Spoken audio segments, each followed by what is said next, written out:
welcome back to Gilmore Farm. Come with us for a crazy couple of days. I think we're gonna break this up into 2 videos, so this will be the first part.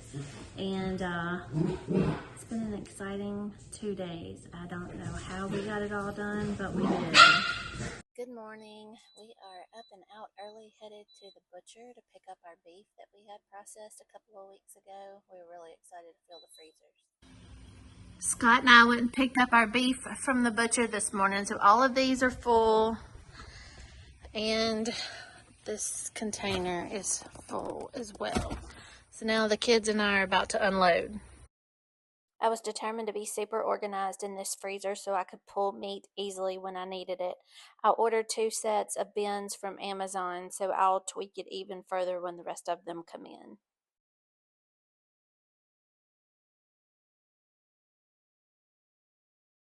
So we ended up with this shelf of stew meat and beef dips. And then this shelf has our broth bones over here and our 10 pounds of bacon over here. They have really great bacon, so I stocked up while we were there since it's kind of a longer drive to get to them. This one is all hamburger meat, as is this one down here, which we go through a lot of hamburger meat, so that's great for us. This down here is mixed roast. I'll figure it out as I go, or when I get my other dividers, I'll work on separating them. But these are chuck roast, rump roast, sirloin tip roast, etc. In the door, we have New York strips here, 2 to a pack. On this side, we have our fillets. On this side, we have some Philly steak. This was not part of our beef. It's something they sell individually that we wanted to try for Philly cheesesteak sandwiches. They have really good sausage too that they do. So we got 10 pounds of sausage. Down here is brisket. We had them cut it up into thirds to where it would fit on the grill better. So we have 6 packs of brisket. And then down here is soup bones and 1 pack of broth bones. So all in all, a great haul. Carson is moving Scott's truck from where we unloaded it with the meat.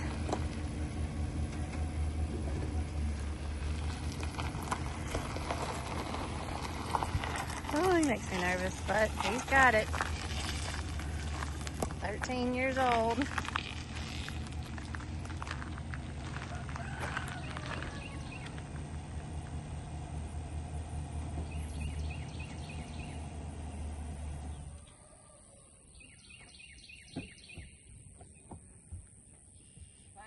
Good job. Also, if you're in the area that we are, central Mississippi, or even passing through, I highly recommend Attala Frozen Foods. They're in Kosciusko. It's 2 brothers, Ben and Bradley. It's where we take our beef to be processed, and they do a great job. They're so helpful trying to pick out what cuts and what we like, what we don't like, and what we're looking for. We've been very happy with them. They also do pork. So we've tried their bacon and their sausage. Fantastic, great prices. Then I forgot to get Philly steak cut into our meat, but they sell it themselves. So we bought 5 packs just to try. It comes in a pack of 4 patties. So I put those, you'll see, in the wok and did them on the big green egg. 10 out of 10, really 20 out of 10. The husband and the oldest daughter, well, actually both older daughters, asked to have it again soon. This will definitely be in the rotation from here on out. And the next beef we have processed, we will have a lot of Philly steak cut. So anyway, but check them out. They have a bunch of different things. I think they have flavored sausages, all kind of stuff. Give them a call, look them up on Facebook, tell them the Gilmore sent you. Well, I am set up, ready to start cooking for dinner, but the littles have called from the barn and say I need to come up there because we have another injured limping calf. So here we go.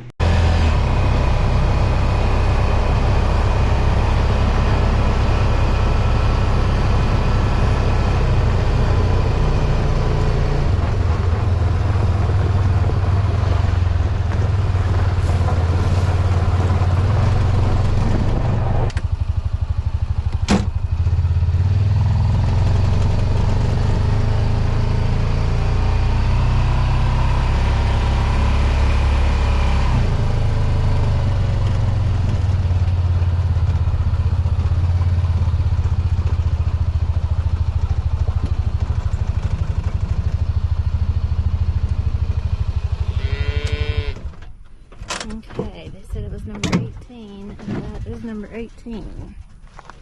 I probably should have put boots on. Oh yeah, we are struggling. Something is not right.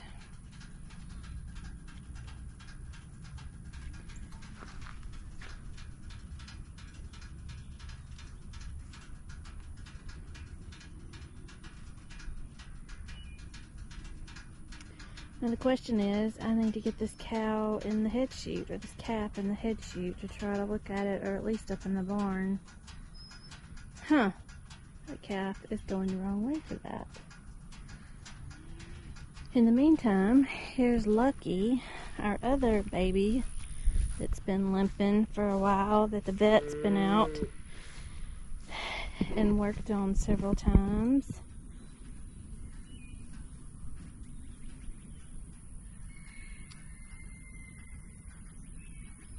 Hopefully we'll get to see Lucky up walking in a little bit.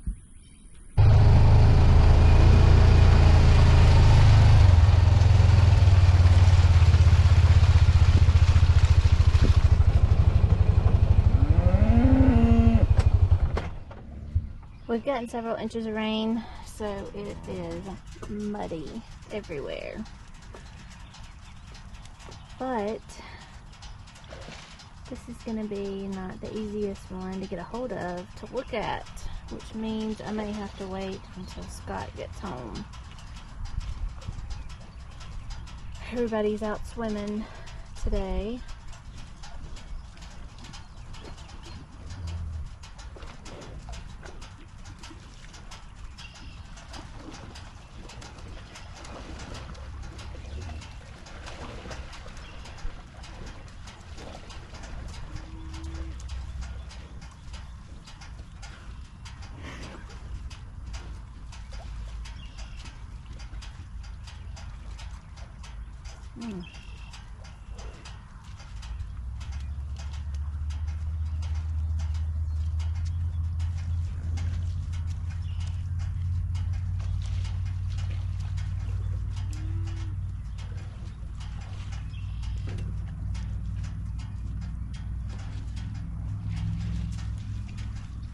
Definitely on the hoof part.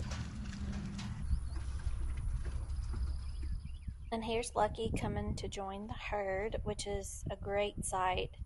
Yes, you can still see him limping. However, this is a lot better than what it has been. He's had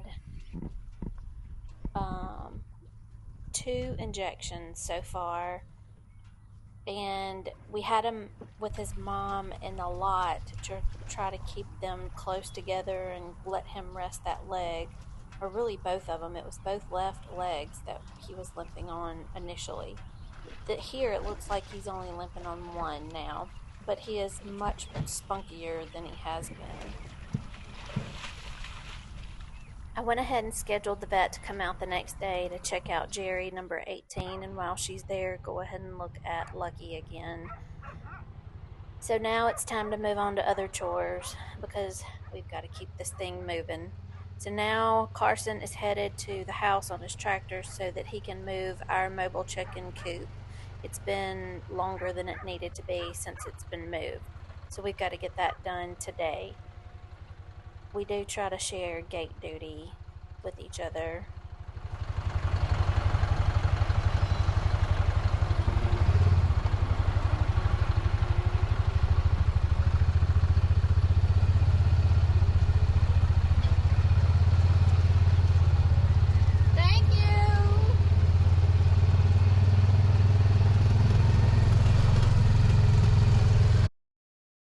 This mobile chicken coop is really easy to move. You just hook a chain up to some post on the side there, what you see Carson doing, and then he just eases it back. Typically, he puts the chickens inside and closes the automatic chicken coop door, but I decided to see if we could do it without having to chase chickens and traumatize us and them.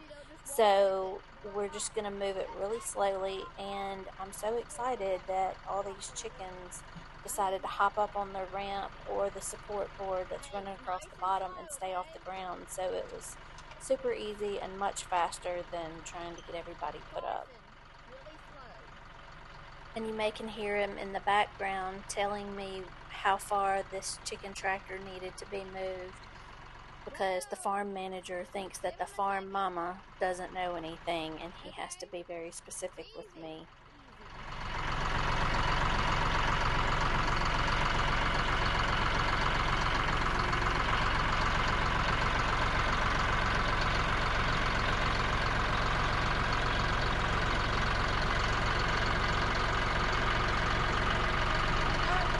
Go, go.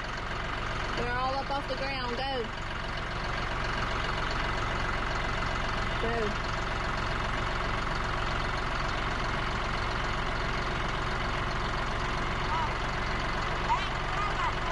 Go.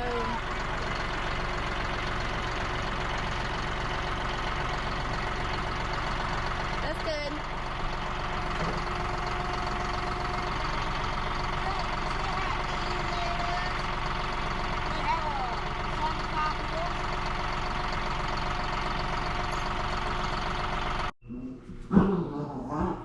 Okay, while the puppies are playing and being loud, we'll try to keep going with our day.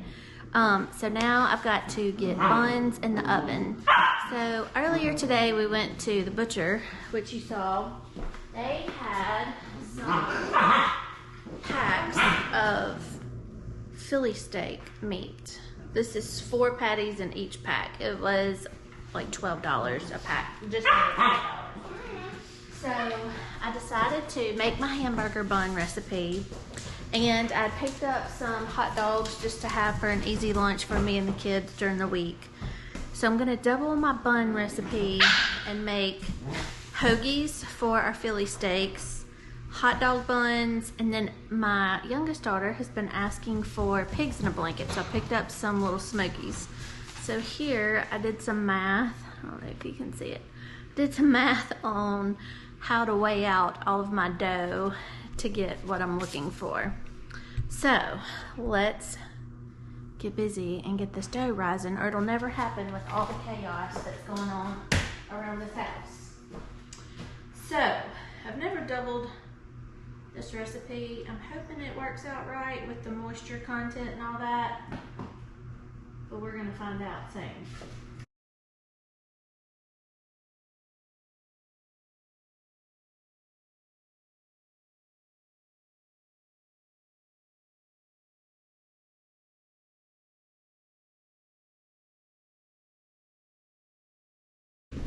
If ever in Kentucky, I highly recommend Legacy Dairy.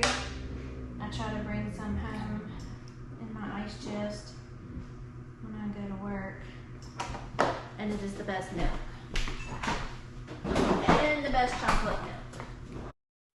The bun recipe I follow is from the Barn Homestead blog. I do make some changes, like I use whole milk instead of water with the milk powder that they call for. I also divide mine into 12 buns instead of 8, just because that's usually the better size for the burger patties that we use. This is a very easy and quick recipe to follow. I would highly encourage you to try it out. You can shape it different ways. I did larger dough measurements to make like a hoagie shaped instead of a hamburger bun, and different things like that I've done with it. Super easy and easy to change to different things.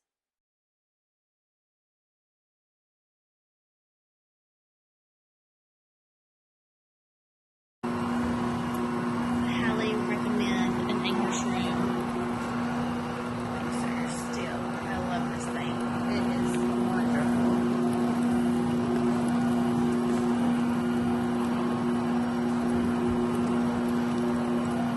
While we're waiting on the dough to rise, we are going to set up this freezer alarm. We already have these in 2 of our freezers, but we got a new deep freeze for the beef that we picked up today. And with that large of an investment, you really want to have protection and know if something is going on, if a breaker's gotten tripped, a door's been left open by a kid or an adult. So these are from Amazon. I think I paid maybe $20 for it, but you put batteries in, and this is kind of the hub. These are super easy to set up. There's really no reason not to have these. If you have a deep freezer, we have frequent power outages, and so it's nice to know without having to constantly open the doors if our freezers are still cool enough before we start hooking up generators. While we're waiting on the dough to rise, we need to let the chickens out to peck around and get some fresh grass.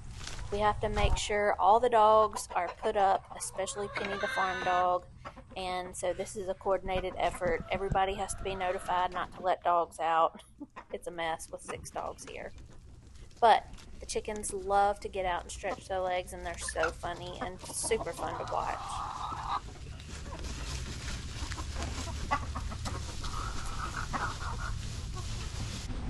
I love to hear rooster crowing, so we have 2 roosters here. This is our silver rudd. He's a very pretty chicken. And then we have our millefleur de clay. He's little but very mighty, small but mighty.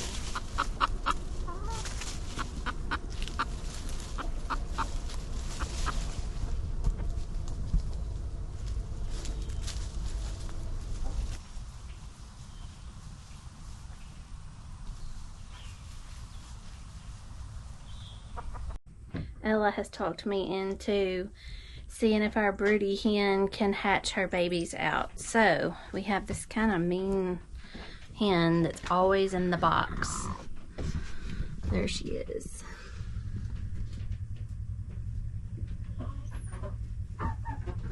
Hey lady, you want to be a mom?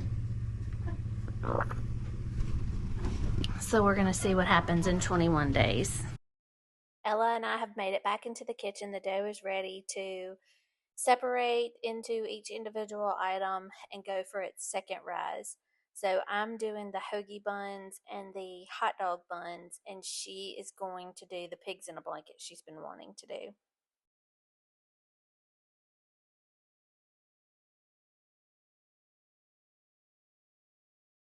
Mine are not perfectly shaped, and that's okay. They still eat just great.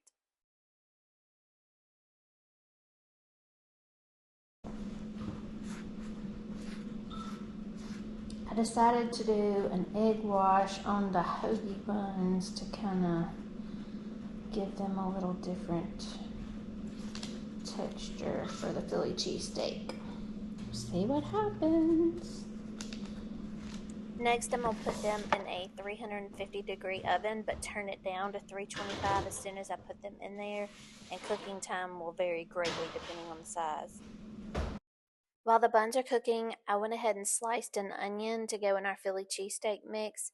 I also used my convenience item of diced red bell peppers from Azure Standard that I keep bulk quantity of in the freezers. Now for the buns, you want your internal temperature to be 190 degrees. I got this little thermometer off Amazon for like less than $20. But it helps make sure you're getting your bread products exactly the right temperature so they're not either dry or too doughy. Our hoagie buns are ready. Okay. I think I'm going to try to get them a little brown on the top by putting them on. It's time to get the big green egg started. We love our big green egg and try to cook as much meat on it as possible.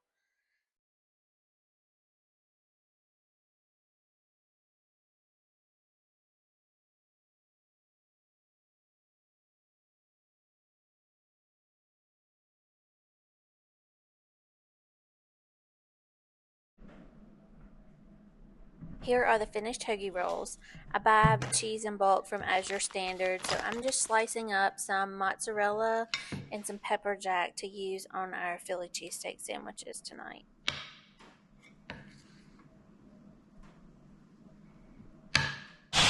We are using the wok attachment for our big green egg, and it worked perfectly for this. I just added a little bit of Ely's steak seasoning and some Worcestershire sauce, onions, bell peppers, and the meat, and that's it. This was so easy. It cooked really fast.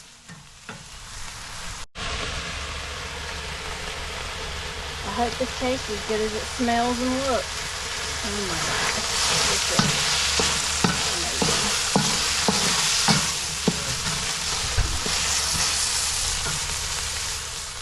These turned out so great. I can't wait to make this again.